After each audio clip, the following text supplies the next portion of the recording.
Bab 024. Ucapnya sambil memakai kacamatanya lalu pergi dari ruangan itu. Dengan perasaan malu dan kesal. "Bapak sakit?" tanya Alex. Rasanya Alex ingin sekali memukul mulutnya itu karena sudah tahu meskipun banyak pertanyaan yang diajukan pada bosnya pasti tak akan dijawab oleh si pemilik kumis baplang tapi bukan Pak Raden ini. "Dulu. Ya, dulu saya sakit. Sekarang sudah tidak," ucap Boril sambil tetap membaca laporan pada layar di depannya. Menyesal sekali Alex bertanya. Karena biar dijawab pun dia tak mengerti apa yang dikatakan bosnya itu. Membayangkan wanita seksi nan cantik seperti Jelita Putri ditolak, membuat Alex jadi berkhayal sendiri. Padahal kalau saya jadi bapak, mau loh saya diajak ke White Roses Party, sama cewek cantik, menikmati taman yang indah, lilin-lilin putih, kota tua Roma yang eksotis, langit Eropa yang... Apa? Boril terdiam ketika mendengar kata-kata yang diucapkan oleh asistennya barusan. "Kamu bilang apa? Yang mana Pak?" "CK, barusan tadi." "Oh, White Roses Party. Apa itu? Masa Bapak gak tahu?" Melihat Boril yang sedang dalam mode serius itu, Alex menelan salivanya gugup. "Itu, pesta mawar putih setahun sekali yang digelar di kota Roma, Italia." Tiba-tiba saja Boril jadi teringat ucapan sang putri tadi pagi. "Aprilia suka banget mawar putih." Boril langsung berdiri dari kursinya lalu dengan gemetaran dia bertanya pada Alex. "Kapan acaranya?" "Bibi besok Pak." Seperti mendapatkan pencerahan di mana istri tercintanya berada, Boril tersenyum bahagia dan kemudian tanpa menunggu waktu lama dia pun berlari keluar dari ruang rapat tersebut menyisakan sang asisten yang lagi-lagi dibuat heran dengan kelakuan Boril. Namun baru beberapa langkah keluar, Boril kembali lagi ke ruangan itu. Alex langsung berdiri siaga layaknya ajudan setia. "Alex, tolong siapkan penerbangan ke Italia ya. Hari ini juga."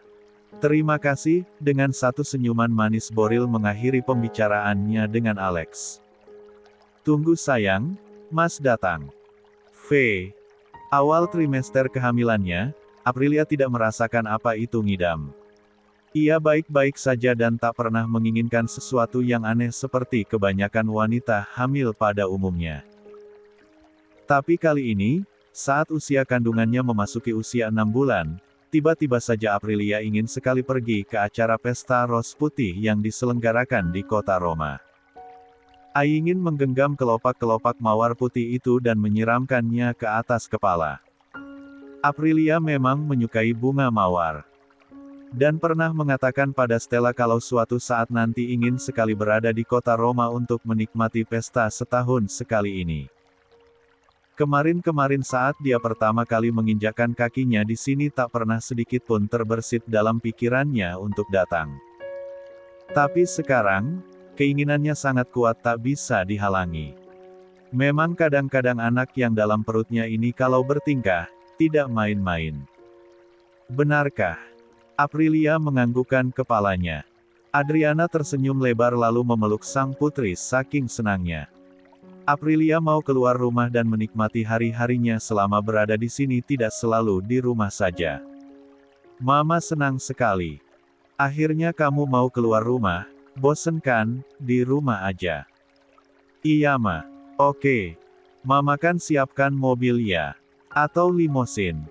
Atau kita naik helikopter aja ke sana. Ya, biar cepat." Seketika itu pula hati Aprilia bagai merasa tercubit. Ia teringat pada Liana yang ada di Jakarta. Dulu, Liana pernah bicara hal yang sama. Saat mereka akan pergi ke pasar malam waktu itu. "Tuh mau naik apa Neng? Angkot? Ojek? Apa taksi aja? Atau nge-grab aja deh? Pan orang-orang kagak tahu kalau kita pakai mobil sewaan. Disangkanya kita orang kaya turun pakai mobil bagus." Air mata Aprilia meluruh begitu saja. Dulu ia hidup serba keterbatasan dengan Apko dan Liana. Tapi ia sangat bahagia. "Alessia, kamu nangis. Mama menyinggungmu sayang." Aprilia menggelengkan kepalanya. Sungguh ia menyayangi dan menghormati Adriana serta sangat menerimanya sebagai orang tua kandungnya. Yang sama sangat menyayanginya. Tapi, ia tak terbiasa dengan nama Alessia. Dia lebih suka dipanggil Aprilia. Gabungan dari nama Apko dan Liana. Tidak ada hal yang bisa menghapus kenangan selama 20 tahun yang dia lewati bersama dengan mereka. Demi Tuhan dia sangat merindukan orang tuanya di Jakarta. Apa kita tidak usah pergi saja? Aprilia menggelengkan kepalanya cepat. Enggak ma, aku pengen banget ke sana. Baiklah. Jangan nangis ya, mama akan bilang ke papa kalau kamu mau jalan-jalan. Adriana terlihat sangat bahagia sekali, kemudian dia mengelus lembut cucunya yang masih berada di dalam perut Aprilia. Ako boka apak? White Roses Party, ribuan manusia terkumpul seperti lautan. Memenuhi jalan-jalan di kota tua Roma, Italia. Suasana kota yang memang sudah terasa romantis itu, semakin mempesona dengan banyaknya bunga mawar putih di sepanjang jalan. Ada yang menjualnya per buket atau satu piks. Dengan harum yang luar biasa memikat. Umumnya para pasangan akan membeli kelopak-kelopak bunga yang terpecah untuk menyiramkannya pada pasangan masing-masing pada puncak perayaan nanti malam. Niat hati Aprilia ingin bersenang-senang. Menikmati malam romantis penuh bintang di langit. Apa daya status sosialnya menghalangi. Alih-alih menikmati pesta, ia malah risih dengan banyaknya pengawal yang disiapkan Antonio dan Adriana. Untuk mengawalnya. Sungguh ini terlalu berlebihan ma. Protes Aprilia manakala melihat sekitar 10 orang berpakaian serba hitam mengikuti jalan mereka dari belakang saat Aprilia dan Adriana berjalan-jalan di trotoar. Membuat mereka jadi pusat perhatian. Malu ih. Kenapa malu? Kita ini Kasano. Hal ini wajar untuk kita seperti keluarga bangsawan pada umumnya. Bangsawan opo? Gerutu Aprilia. Kata orang harus bersyukur dengan apa yang kita punya. Tapi percayalah, hidup selama 20 tahun sebagai tukang soto membuat Aprilia risih dengan kemewahan ini. Perasaan Nagita Slavina gak gini-gini banget deh, siapa? Aku mau lihat toko bunga di sana ma. Oh, Aprilia masuk dalam toko bunga yang sepertinya menyatu dengan kebun itu. Karena tempatnya yang sangat luas dan banyak sekali bunga-bunga segar di sana. Suasana hatinya yang sempat memburuk karena banyaknya pengawal serta bodyguard yang mengikuti dari belakang perlahan mulai membaik saat ia melihat helai demi helai daun serta kuncup bunga mawar putih yang merekah. Ia berjalan cukup menjauh dari Adriana yang juga terpesona akan banyaknya bunga-bunga indah di sini. Satu persatu bunga ia ciumi. Hingga ia mencium harum yang lain di kebun yang luas itu. Bukan mawar. Seperti harum yang sangat familiar untuknya. Aprilia mengedarkan pandangannya. Nalurinya tak mungkin salah. Ia sangat mengenali harum ini. Dan saat itulah ia merasakan untuk pertama kalinya bayinya menendang dari dalam perut. Ke Roma. Cindy bertanya lagi pada suaminya bukan karena dia tak mendengar Bayu mengatakan bahwa Boril pergi ke Roma bersama dengan Alex. Tapi karena Cindy ingin memastikan kalau pendengarannya tidak salah. Kini mereka berdua sedang makan malam berdua karena Stella belum pulang kuliah. Sedangkan Andika pulang kembali ke Jerman beberapa bulan yang lalu. Iya ma. Mau ngapain? Bayu mengangkat bahunya. Kalau kata Alex sih dia mau mengikuti festival pesta bunga ros putih yang diselenggarakan setahun sekali. Di Roma. Aduh anak itu. Jangan-jangan, dia udah mulai ngelupain istrinya pak. Dan bersenang-senang lagi kayak dulu, CK, mama tuh bisa gak sih gak suzon dulu sama anak. Siapa tahu dia mau menemui istrinya di sana, Aprilia di Milan pak, bukan Roma. Gak mungkin ketemulah, Cindy bertutur lirih akan kenyataan pahit ini. Pernah denger lagu Asep Irama gak ma? Tanya Bayu. Cindy menggelengkan kepalanya. Liriknya kurang lebih begini. Haruskah diriku membuat sungai dari air mata untuk menyeberangi derita cinta? Aku yang di barat dan engkau yang di timur saling merindukan. Cindy memutar bola matanya malas. Semenjak pensiun dari jabatannya sebagai CEO Rohichan Corporation, sehari-hari Bayu hanya duduk bersantai sambil sesekali main golf bersama-sama rekan-rekan bisnisnya. Setelah itu waktu malamnya dihabiskan untuk menonton Liga Dangdut di stasiun televisi swasta. Terkadang juga suaminya itu sampai menangis jika mendengarkan kisah hidup kontestan yang menyayat hati. Apalagi kalau sampai ada peserta yang salah lirik lagu, maka terang-terangan Bayu akan berkomentar. Wah, dieliminasi ini. Pulang deh. Entah sejak kapan suaminya tersebut sangat fasih bernyanyi sampai-sampai Cindy menjulukinya sebagai Bayu Nasar. Karena seringnya pria itu bernyanyi dangdut. Obrolan papa arahnya kemana sih? Mama Enggak akan paham. Inti dari lagu tersebut adalah biarpun mereka berjarak antara timur dan barat, tapi pasti akan ada jalan untuk mempersatukan cinta mereka. Beneran Pak? Bayu menganggukkan kepalanya. Papa berani bertaruh kalau Boril sekarang lagi nyanyi lagu pertemuan sama Aprilia. Dan abis itu akan membawa pulang menantu kita ke rumah ini. Meski tahu kalau hal itu sangat mustahil mengingat keluarga Kasano sangat melarang Boril masuk ke kota Milan, namun Cindy sangat berharap apa yang dikatakan Bayu ada benarnya. Boril lahir satu zaman dengan Anjasmara dan Primus Yustisio. Saat Anjasmara masih mengejar cinta, Jihan Fahira di sinetron Tersayang dan Panji masih menjadi manusia milenium, Boril sudah menikah dengan Amanda dan setahun kemudian menggendong Stella. Masa mudanya ia gunakan untuk sekolah otomotif dan menekuni bisnis bengkel yang dirintisnya sendiri. Tidak ada cinta yang ia rasakan seperti kebanyakan pasangan muda pada umumnya. Bahkan Boril ingat ia tak pernah merayakan hari jadinya dengan Amanda. Boril pikir dia terlalu dewasa untuk melakukan hal-hal kecil ala remaja seperti itu. Tapi sekarang, untuk pertama kalinya Boril ingin sekali menghadiri pesta perayaan yang umumnya dilakukan oleh anak muda tersebut. Dan bersama dengan pasangan mereka. Dia telah masuk ke dalam daftar blacklist pemerintah Italia untuk tidak masuk ke dalam kota Milan. Dia boleh datang ke negeri pizza itu, tapi di luar dari kota Milan. Dan entah kenapa dia memiliki insting bahwa dia akan bertemu dengan Aprilia di kota ini, kota tua Roma. Ia berjalan ke arah kebun bunga paling luas di sini, dengan Alex yang berjalan di belakangnya.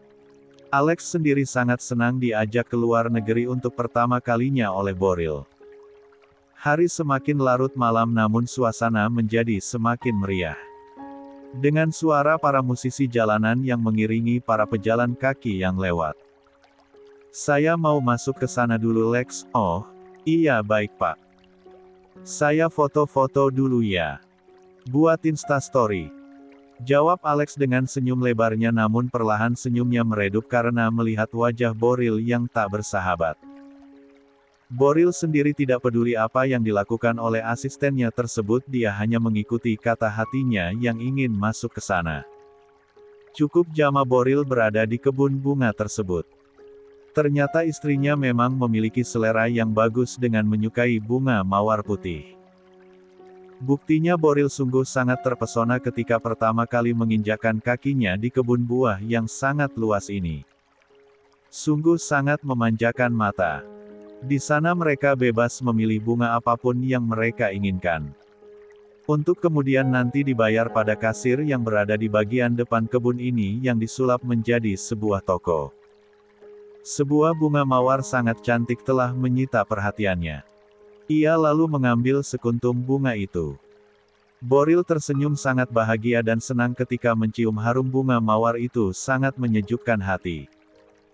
Ia lalu mengambil satu genggam penuh tangkai mawar putih dan berniat untuk membayarnya di kasir. Namun, baru berjalan beberapa langkah Boril merasakan ada yang memperhatikannya. Ia berhenti. Kemudian mengedarkan pandangannya di kebun tersebut banyak sekali orang yang sibuk dengan urusan mereka masing-masing. Dia tentu saja tidak mengenal mereka tapi entah mengapa dia yakin sekali ada yang sedang memperhatikannya. Tapi siapa? Aprilia berjongkok dengan posisi kedua lututnya bertumpu pada tanah karena perutnya yang membesar. Aprilia menutup mulutnya takut bersuara. Demi Tuhan, dia di sini. Suaminya di sini. Orang yang paling ingin ia hindari di dunia ini ada di depannya. Mata Aprilia mulai berkaca-kaca. Aprilia merasakan kalau tangannya bergetar seiring dengan tendangan di perutnya yang dirasa semakin sering. Tidak sakit. Namun terkadang membuat Aprilia meringis. Aduh nak, kamu kenapa? Aprilia pegal.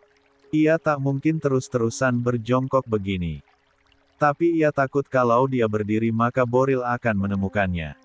Aku harus gimana ini? Monolog Aprilia berkali-kali. Tidak terlihat di mana Adriana dan para bodyguardnya. Kakinya mulai kesemutan dan hampir mati rasa, tak tahan dengan itu, ia pun mulai menegakkan tubuhnya. Kemudian menundukkan wajah dan menutupinya dengan rambut berharap Boril tak melihatnya. Dan sengaja berjalan di banyak kerumunan agar tak terlihat mencolok. Sepanjang jalan menuju pintu keluar yang sedikit lagi sudah terlihat, Aprilia terus berdoa agar Boril tak menemukannya. Aprilia sedikit bernafas lega ketika melihat bodyguard orang tuanya yang berjaga di pintu keluar. Beberapa langkah lagi dia akan sampai di pintu keluar namun sebuah tangan membekap mulutnya. Mememepeh. Dan tubuhnya tertarik pelan hingga sampai ke arah paling belakang kebun. Tepatnya ke sebuah toilet tanpa diketahui bodyguardnya. Tubuh Aprilia berbalik seiring bekapan tangan yang terlepas. Ia menghirup udara sebanyak mungkin lalu melihat siapa orang yang berani melakukan ini padanya. Dia. Orang yang paling Aprilia ingin hindari di dunia ini. Pemilik darah yang sama dengan janin yang dikandungnya. Orang yang secara jantan memintanya pada Apko untuk dinikahi namun secara pengecut menyiksanya yang hanya seorang istri lemah tak berdaya. Dia, pemberi kesakitan itu, kini ada di depannya. Aprilia meringis lebih kuat tatkala ia rasakan bayi dalam perutnya seperti berputar dalam kandungannya. Ayu. Jika ada hal yang paling diingin oleh Boril dalam dunia ini sudah pastilah bertemu kembali dengan pasangan jiwanya yang terpaksa terenggut karena kebodohannya. Betapa setiap malam Boril mencoba tertidur dengan terus memanggil nama istrinya agar Sang Maha Cinta sudi memberikannya hadiah sebuah mimpi bertemu dengan istrinya kembali. Namun kini ternyata Sang Maha Pemberi kehidupan sangat baik padanya. Dia tak diberi mimpi namun sebuah kenyataan bahwa Aprilia Ayu ada di depannya kini. Sangat cantik. Bak putri kerajaan-kerajaan Eropa. Boril sangat rindu padanya. Ia nampak menjalani hidup baik-baik saja. Boril menurunkan pandangannya pada perut sang istri yang mulai membesar. Kandunganmu sudah besar sayang. 6 bulan 11 hari. Ternyata sebesar ini, ucap Boril tersenyum lebar lalu mengulurkan tangan menyentuh perut istrinya. Aprilia cukup terkejut ketika Boril mengetahui usia kandungannya. Harusnya ia tepis tangan itu. Harusnya ia tak sudi lagi disentuh oleh pria yang menyakitinya. Namun Aprilia membiarkan Boril melabuhkan tangan besarnya di perutnya. Aprilia melihat sebulir air mata mengalir di sudut netra coklat terang Boril. Anehnya, saat tangan itu sampai di perutnya, Aprilia tak lagi merasakan sesak karena perlahan gerakan di perutnya mulai tenang dan kemudian berhenti. Sangat nyaman. Seolah ada sesuatu yang di aliran dari sentuhan tangan itu. Yang sangat menenangkan. Membuat jiwanya yang larut dalam perasaan tak bernama. Hampir Aprilia terlena dalam pertemuan ini sampai dia sadar. Boril bukan lagi bagian dari hidupnya. Ia mundur sehingga Boril terkejut. Ayu, aku harus pulang. Boril menahan tangan Aprilia. Mau kemana? Mas datang untuk menjemputmu. Pulanglah bersama Mas. Aprilia tersenyum sinis. Aku gak ngangka ternyata Mas mau memungut kembali sampah yang sudah dibuang. Mas, murahan, sampah yang mana? Mas emang murahan. Tapi itu sama kamu doang kok. Sumpah. Pulanglah sayang. Tidak bisa. Bukan Aprilia yang bicara melainkan Adriana yang sudah berdiri dengan tatapan marah dan mata merah menyala. Dengan banyak bodyguard di belakangnya. Kini mereka jadi tontonan banyak orang di kebun itu. Meski tak ada satupun yang mengerti bahasa yang digunakan. Hanya Lorang yang memperhatikan dari jauh dan sudah bisa menebak apa yang akan terjadi. Wajah memelas Boril berganti dengan wajah dinginnya yang sangat tajam menatap Adriana. Alessia, pulang. Ucap Adriana. Aprilia menurut. Ia lalu melangkahkan kakinya menuju Adriana. Berhenti. Langkah Aprilia terhenti saat Boril mengatakan hal itu. Ia berbalik menatap Boril. Ayu masih istriku. Langkahnya sesuai keputusanku. Adriana terkekeh pelan. Ya Tuhan, belajar dari mana pria egois ini? Dengar. Kamu sudah menyakiti Alessia. Kamu pikir kamu masih punya tempat di hatinya. Begitu. Hanya karena kamu belum menandatangani surat perceraian, kamu mengklaim dia istrimu begitu. Jangan mimpi mantan napi. Setelah kasus kalian nanti selesai, Alessia akan menikah dengan bangsawan dari kalangan kami. Bak dihantam palu besar Boril mendengar apa yang dikatakan oleh Adriana. Sedangkan Aprilia tetap dengan tatapan menghunusnya pada Boril tak berniat membantah sedikitpun. Ucapan Adriana. Ayo pulang Alessia, Boril akan menggapai tangan Aprilia namun dua bodyguard mendorongnya. Dan menghalanginya Boril tak terima. Ia kemudian memelintir kedua tangan pengawal itu hingga terdengar bunyi KREKKK yang berasal dari dua tangan yang patah.